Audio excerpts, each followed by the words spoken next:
book bans.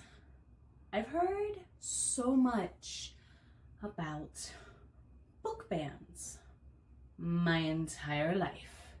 And honestly, as a reader, as a lifelong learner, as a K-12 student, as a K-12 teacher, as an English lit major, as a theater nerd, as a gamer, as someone who wants writing and reading to stay around as a major form of expression and a major form of self-discovery, we need to talk about this because book bans just need to stop. Lovelies, buckle up, soapbox mode is on. This is your last warning. Let's do it.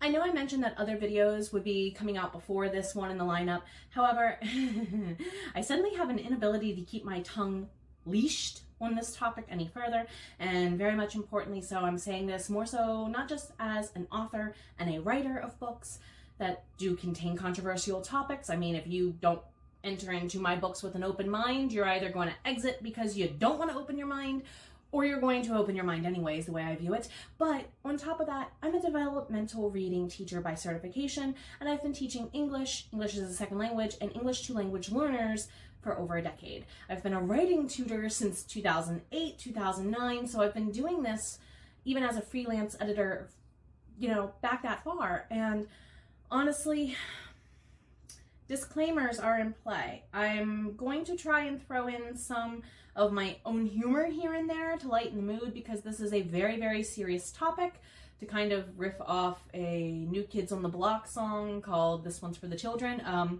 This is a very serious message, and all of you please listen, just to borrow that opening line from that song. Yeah, it's going to be quite interesting. I do have quite the passionate point of view on this, so let's go ahead and dive right into it. So let's get real. I'm a 80s baby 90s kid, and the long brownish colored hair is not deceiving. I'm a belle at heart from Beauty and the Beast. I love my books. I was the girl walking around school with them like this, even if they were not assigned by the teacher. So I have a love of books that has been instilled in me since I was a child. My parents were very old school. Even though my father was not the most avid reader and my mother was, they still instilled into me this very old school mindset that goes back, back to when books were truly a luxury item before, the 1600s and the printing press became a thing and started mass producing at a cheaper rate. My parents always said books are meant to be read and treasured. Don't mistreat them. If you're going to buy a book, you should take good care of it, or you should pass it on to someone else who will do so. And therefore, I'm also one of those people that give me my books. You're supposed to protect them. You're supposed to cuddle them. You're supposed to love them. If I lend you my book and it comes back harmed, so help you, I'm the one who's allowed to write and annotate in my books. Thank you very much. I do still write and annotate in all types of books because, well, lit major never dies, right? So therefore, to me, books become very personal. And there's a couple of reasons why I think that we just need to get rid of book banning. Now, mind you, I will admit, as a reading teacher, as a teacher of teenagers, because the grade I normally work with is 6 through adult, basically. So puberty, prepubescence to adulthood is normally who I work with. And you gotta kind of be aware of a person's maturity level and their open-mindedness for and tolerance for certain topics. That is normally what these book bans get started about. So in my classroom, we talk about book bans from the beginning of the school year. I am one of those teachers because I want kids to be aware of why I can't let them read some of their favorite books, like The Hunger Games, like most of what John Green writes. I'm not supposed to even talk about as a teacher because they have slightly mature things that in them that are not necessarily entirely appropriate for me to talk about with certain age groups, and nor do I trust their mentality, maturity level wise, to handle it. I.e., I'm not going to go over a Tennessee Williams play with a 6th grader. Still baffles my mind that Glass Menagerie gets assigned in 6th grade. They're not mature enough to understand what's going on. They're really not.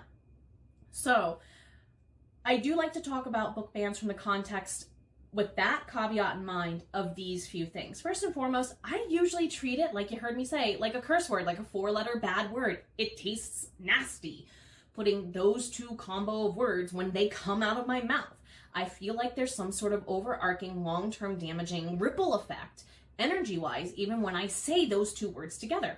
So you might notice, even though we're talking about the thing, I might not exactly come out and repeat myself and say those two letters back to back, or sorry, those two words with those two rhyming letters back to back. I just don't want to put that energy out there. I also believe that books should be talked about openly, with as open mind as possible. See what I said about that prerequisite earlier about maturity levels. You know, if I want to talk about a coming of age story, I have a ton of stories available to me that do not include the 2 or 3 most common ones that my age group wants to read. Normally, Narnia, Harry Potter, Hunger Games come up in those tropes. Nothing wrong with those books, but not every principal is comfortable with every teacher in every community teaching about those things. I myself grew up in the Catholic Church, so I understand where some people liked Narnia more. I understand where some people don't, for the same reasons. You get what I mean? And same goes for Harry Potter. Opposite sides of the coin that apply. But then, of course, here's the part that normally really upsets most of my students, especially my students whom are struggling readers. The fact that censorship is often geared towards silencing a voice of representation with these bans. And that's ultimately where my students kind of get supercharged, and therefore I, on their behalf as their teacher, notice that energy comes back. And it's not just the minority populations in my classrooms who are feeling that censorships. It's often their friends, and sometimes if they're cousins or whatnot, their family too.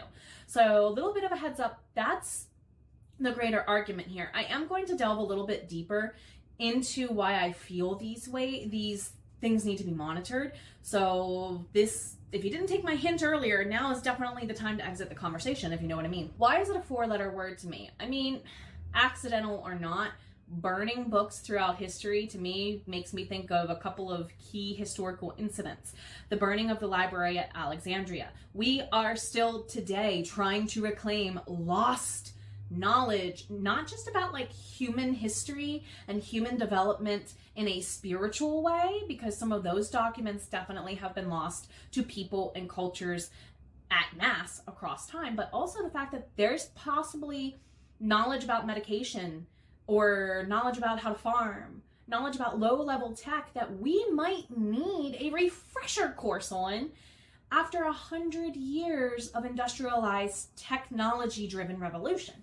And I don't think it's that we've forgotten these concepts, more like I equate it to going to college. When you start out on the 100 level courses, they throw all the definitions of what everything is at you.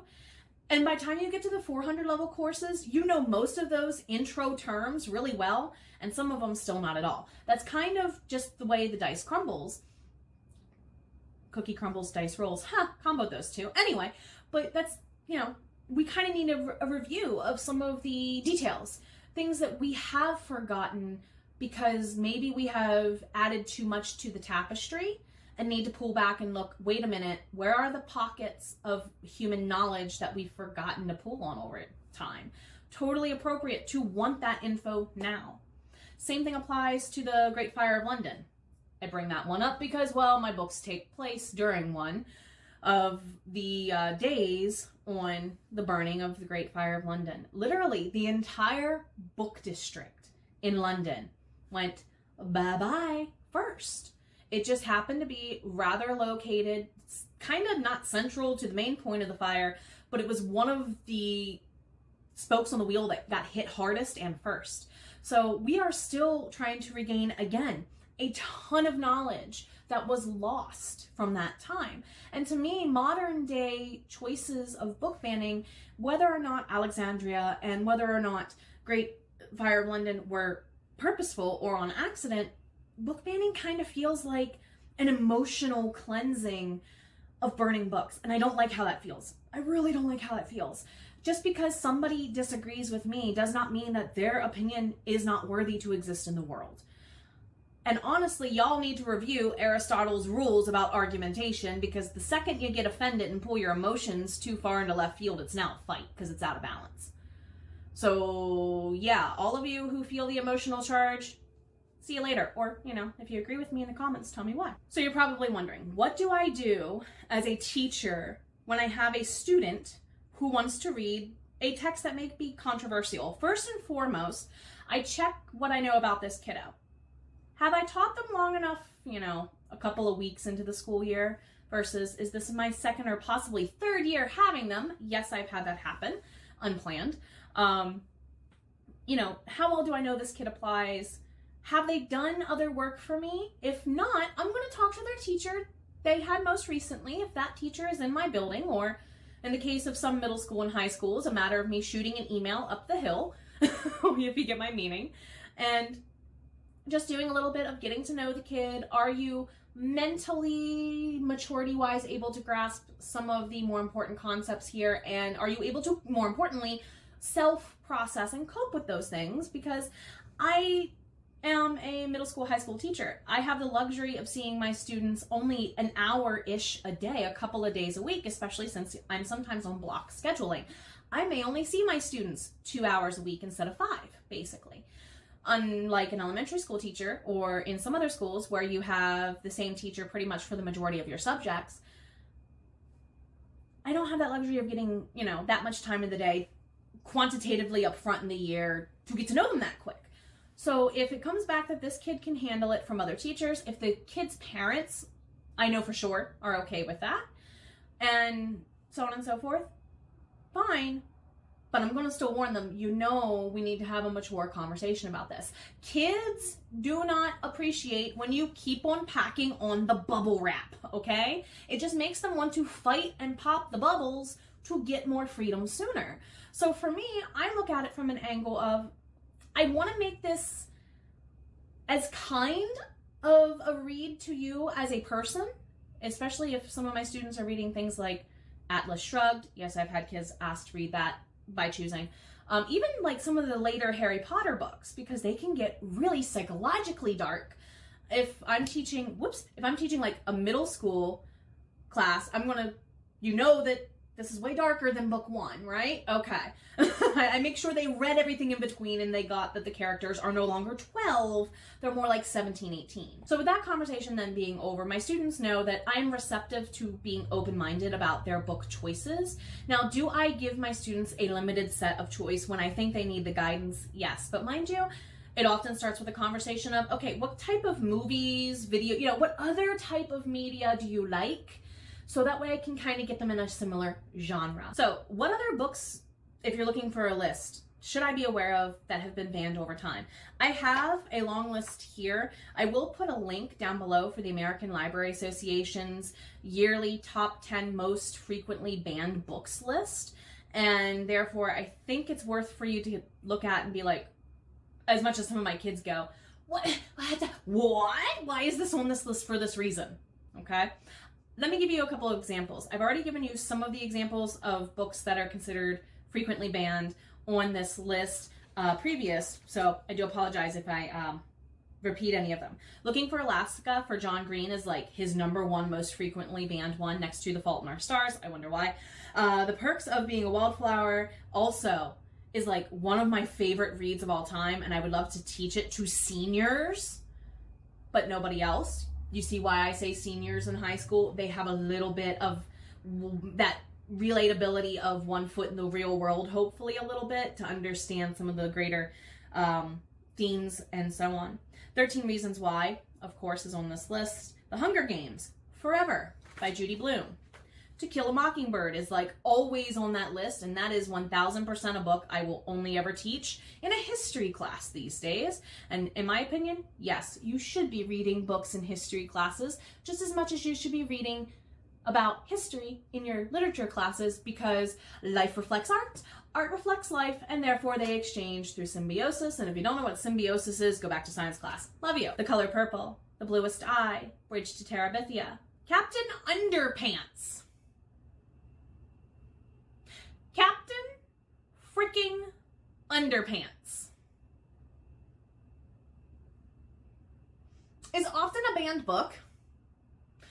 Yes, because of the title. I don't make the rules. I don't make the complaints.